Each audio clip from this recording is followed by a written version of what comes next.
Drop it.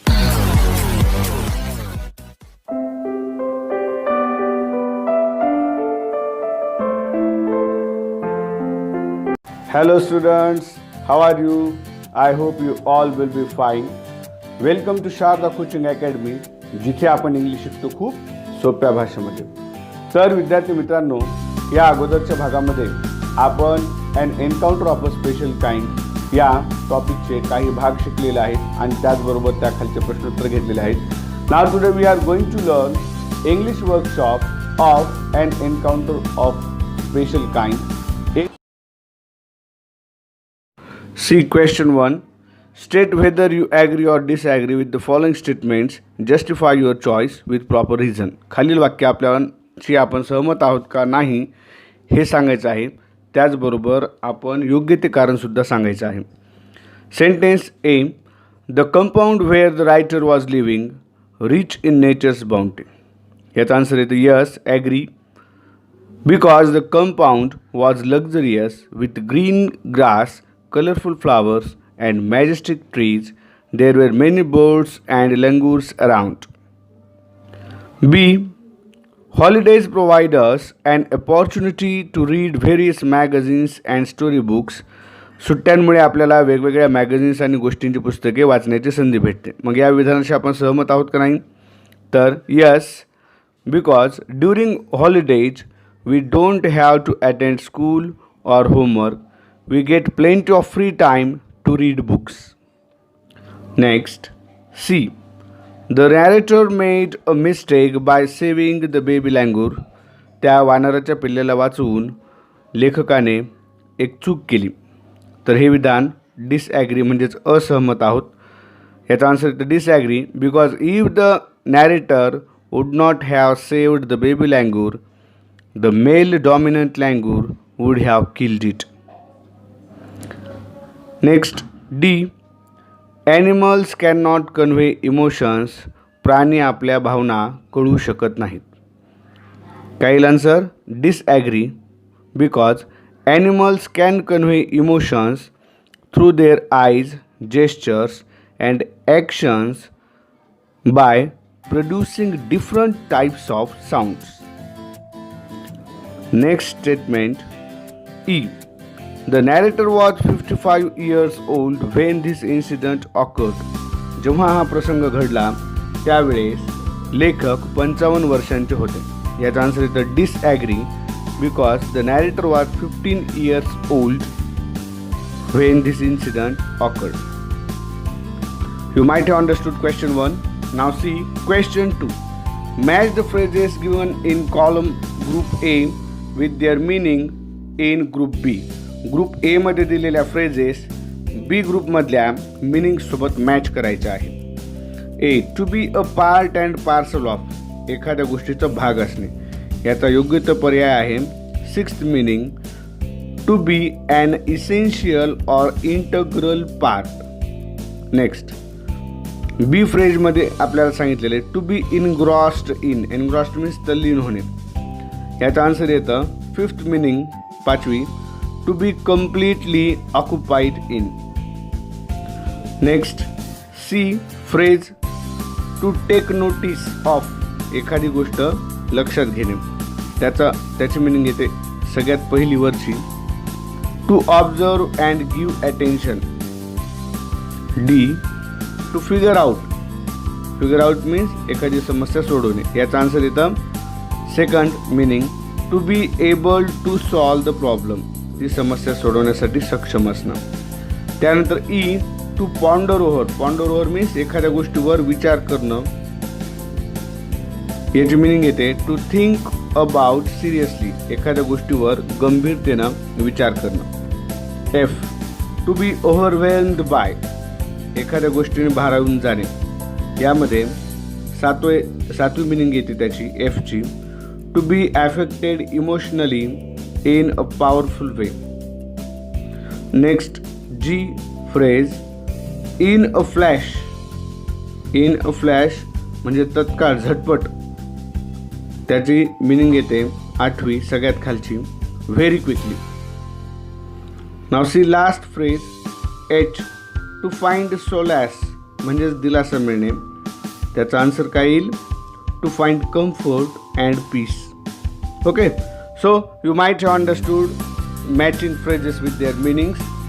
Now see question number 3. Write in your own words. तुमच्या स्वतःच्या शब्दांमध्ये या प्रश्नांची उत्तर लिहायचे आहेत. कमीत कमी 2 मुद्दे सांगायचे आहेत. A, why did the narrator ignore the barking of dogs. लेखकाने म्हणजेच निवेदकाने त्या कुत्र्याच्या भुंकण्याकडे का दुर्लक्ष केले बरं? Point first, because he was deeply absorbed in the book. तो पुस्तकात तल्लीन झालेला होता. And second point, the narrator that thought that the pack of dogs must have trapped an unfortunate pig. लेखकाला वाटले की त्या दुर्दैवी डुकराला कुत्र्यांनी धमकावलेले असेल. Now see question B. Why did Mother Langur make no effort to grab her baby from the coop? त्या खुराड्यामधून त्या वानराच्या पिल्ल्याला हिसकावून घेण्याचे प्रयत्न का केलेले नाहीत त्या वानराच्या आईने? त्याचे 2 पॉईंट्स आपल्याला सांगता येतील. Because she was watching every move of the narrator. And second, she was convinced that no harm was being done to her child. Do understand it? Next now fourth, read the text carefully and arrange the occurrence of happenings in the text in a sequential order. आपल्याला हे text म्हणजेच पुस्तकातील पाठ वाचून व्यवस्थितरित्या दिलेल्या घटनांचा क्रम लावायचा आहे. तर या ठिकाणी 13 घटना आहेत. त्यापैकी सगळ्यात पहिली घटना म्हणजे 6व्या क्रमांकाची येते. I was engrossed in various magazines and story books. त्यानंतर त्याच्यावरची म्हणजेच 5वी जी इन्सिडेंट आहे त्याला 2 नंबर द्यावा लागेल, कारण दुसऱ्यांदा काय घडली? I became deeply absorbed in the book. त्यानंतर 3रा नंबर वरून 3ऱ्या एक्झाम्पलला देता येईल. I heard the disturbance approaching closer. त्यानंतर 4th नंबर 10व्या सेंटेन्सला देता येईल. I saw something horrible. त्यानंतर 5th नंबर वरच्या 4th सेंटेन्सला देता येईल. 5वा number, I recall the terrible custom in the animal clan. त्यानंतर 6वा क्रमांक आपल्याला 9व्या वाक्याला देता येईल. I gathered a stout stick and then started throwing stones. त्यानंतर 7वा क्रमांक आपल्याला 12व्या सेंटेन्सला देता येईल. I managed to catch hold of the baby langur's tail. त्यानंतर 8वा सगळ्यात वरच्या एक्झाम्पलला देता येईल. I took the baby langur to the backyard. त्यानंतर 9वा, I offered him a peeled banana. 10 number आपल्याला कोणत्या सेंटेन्सला देता येईल? सगळ्यात खालच्या, I allowed the mother to access her baby. त्यानंतर 11वा नंबर वरून दुसरं sentence, I can not forget that look in her eyes. आणि त्यानंतर 12वा शेवटचा क्रमांक आपण 11 नंबरच्या सेंटेन्सला देणार आहोत, ज्यामध्ये असं सांगितले, I was assured that food was not the only mean of communication. तर तुम्हाला हा सगळ्या ऑकरन्सेस, सगळ्या घटना सिक्वेन्शियल ऑर्डरने कशा लावायच्या हे समजलंच असेल. त्यानंतर आपण क्वेश्चन नंबर 5 पाहू. Discuss the following and write about it in your own words in 5 to 6 lines. First, what would you do. या ठिकाणी आपल्याला आपल्या व्यक्तिगत प्रतिसादासाठी, पर्सनल रिस्पॉन्ससाठी प्रश्न विचारलेला आहे की व्हॉट वूड यू डू, तुम्ही काय कराल, if you find an injured bird while returning from your school. शाळेतून परतत असताना जर तुम्हाला जखमी अवस्थेत एखादा पक्षी आढळला तर मग आपण काय करूत बरं? Sets answer, if I find an injured bird while returning from my school, I will first examine the exact condition of the bird.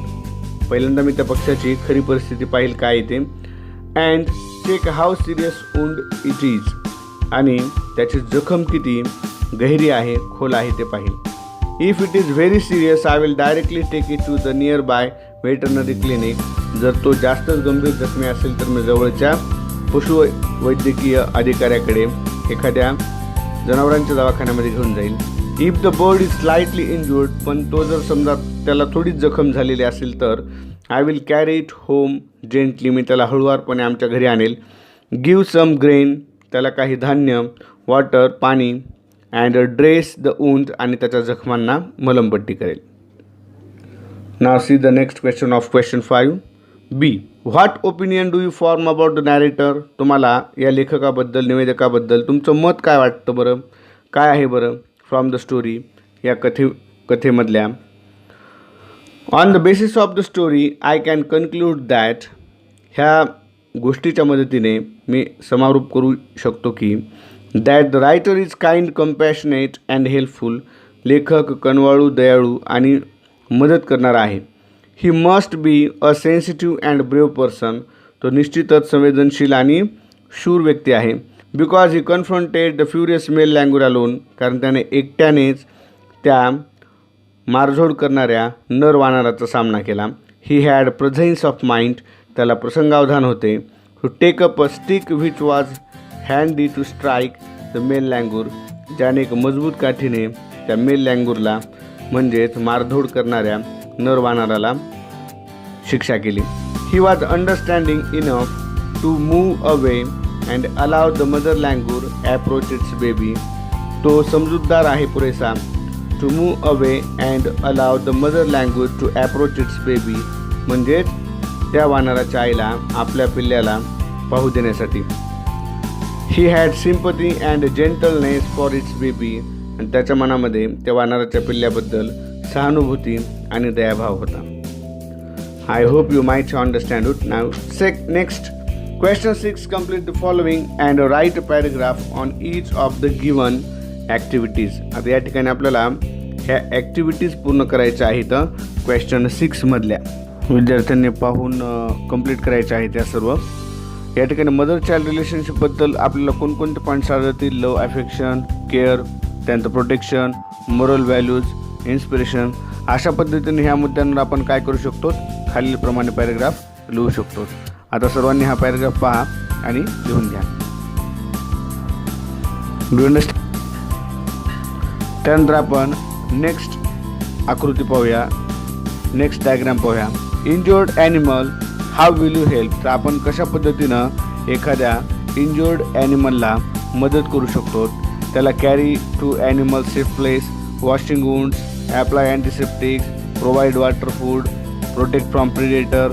अशा पद्धतीच्या आपण वेगवेगळ्या गोष्टी करू शकतो. तर या ठिकाणी दिलेली आकृती आणि त्या खालचा पॅराग्राफ तुम्हाला व्हिडिओ पॉज करून लिहून घ्यायचा आहे.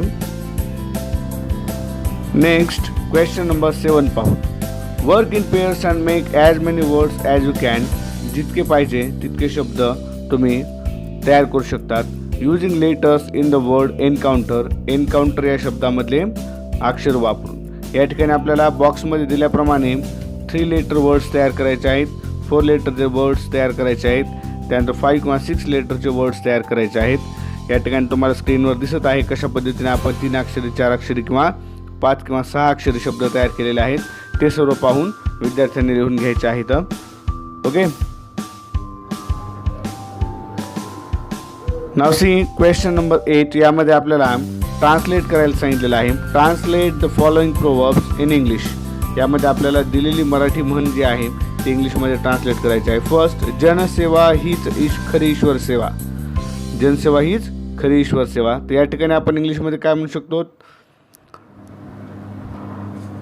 Service to man is service to God. त्यानंतर पेरावे तसे उगवते. As you sow so shall you reap. Do understand it. So see now question number 9. Write a paragraph and give an appropriate title to it. या ठिकाणी आपल्याला काही boxes दिलेले आहेत, त्यामध्ये पॉईंट्स दिलेले आहेत आणि त्यावर आधारित एक परिच्छेद लिहायचा आहे. तर या ठिकाणी तुम्हाला स्क्रीनवर दिसत आहे अशा पद्धतीने आपण त्यावर एक परिच्छेद लिहू शकतो. तर या भागामध्ये आपल्याला सांगायचं आहे की पक्षी किंवा प्राणी कसे प्रामाणिक असतात, आपण त्यांना कशी मदत करू शकतो, ते आपले बेस्ट फ्रेंड कसे होऊ शकतात. तर सर्वांनी हा भाग लिहून घ्यायचा आहे. आणि त्यानंतर क्वेश्चन नंबर 10 तुम्हाला घरी सोडवायचा आहे. ज्या विद्यार्थ्यांना जमला नसेल त्यांच्यासाठी आपण न्यूज रायटिंगमध्ये हे सगळे भाग घेऊया. Okay. So good bye, see you. ज्यांनी आपलं चॅनल सबस्क्राईब केलेलं नसेल त्यांनी अवश्य लाईक आणि सबस्क्राईब करा. Bye bye.